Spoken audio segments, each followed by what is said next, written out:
m'appelle Eliane, je suis la CEO et fondatrice de Weedco. Weedco, c'est une application tout en un pour améliorer le bien-être du collaborateur sur son lieu de travail et sur son lieu de vie. Concrètement, le collaborateur va pouvoir utiliser cette application pour déclarer son jour de présence, réserver son poste de travail, une salle de réunion, une place de parking ou encore remonter un souci qu'il aurait avec son ordinateur, un souci technique, peu importe. Aujourd'hui, on accompagne des clients comme Vinci, Sanofi, Ipsen, Hermès ou Dior. L'enjeu pour tous ces décisionnaires et ces grands dirigeants, c'est de se dire comment est-ce qu'on va passer au travail hybride avec tous les enjeux que ça implique. Certes, d'offrir cette flexibilité aux collaborateurs parce qu'elle est souhaitée.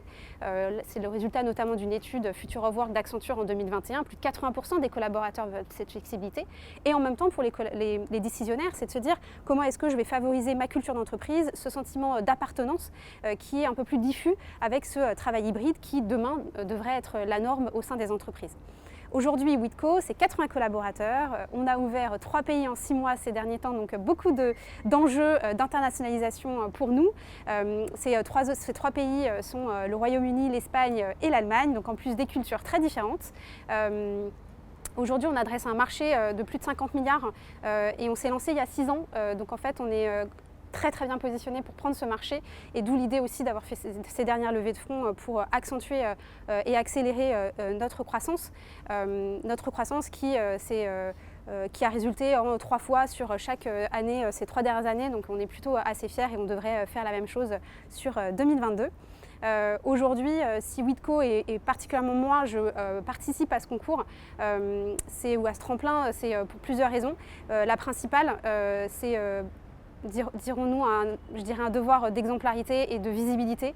Pas tellement pour Weedco, alors effectivement on fait beaucoup de choses sur Weedco en tant que tel, mais là c'est des sujets de parité, de diversité et d'inclusion qui me tiennent particulièrement à cœur. Quand j'ai commencé, il y avait peu de femmes dans le secteur qui pouvaient aussi m'inspirer et je pense que c'est important de montrer, notamment par ma participation, que c'est possible et on aimerait, et particulièrement j'aimerais voir plus de femmes dans la tech qui est un milieu qui devrait être un peu plus diverse. Donc ça c'est la première raison et la deuxième raison c'est parce qu'on est en train de construire un champion et que les conseils et la visibilité que pourrait nous apporter ce tremplin nous permettrait d'aller encore plus loin et nous aiderait à devenir ce champion qu'on aspire à être.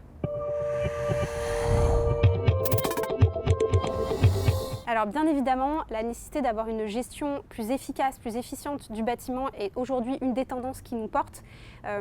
Weedco, c'est bien évidemment une worktech par rapport à ce que j'ai expliqué tout à l'heure, mais c'est aussi une entreprise qui s'inscrit dans le smart building. Et en fait, la réalité, c'est comment on va faire mieux. Et notamment, on est connecté à des capteurs sur la consommation d'énergie du bâtiment. Mais il y a aussi un autre enjeu, c'est comment est-ce qu'on va être moins gaspilleux des ressources et des espaces qui sont à disposition aujourd'hui. Donc ça, c'est une des tendances en tout cas qui va nous porter.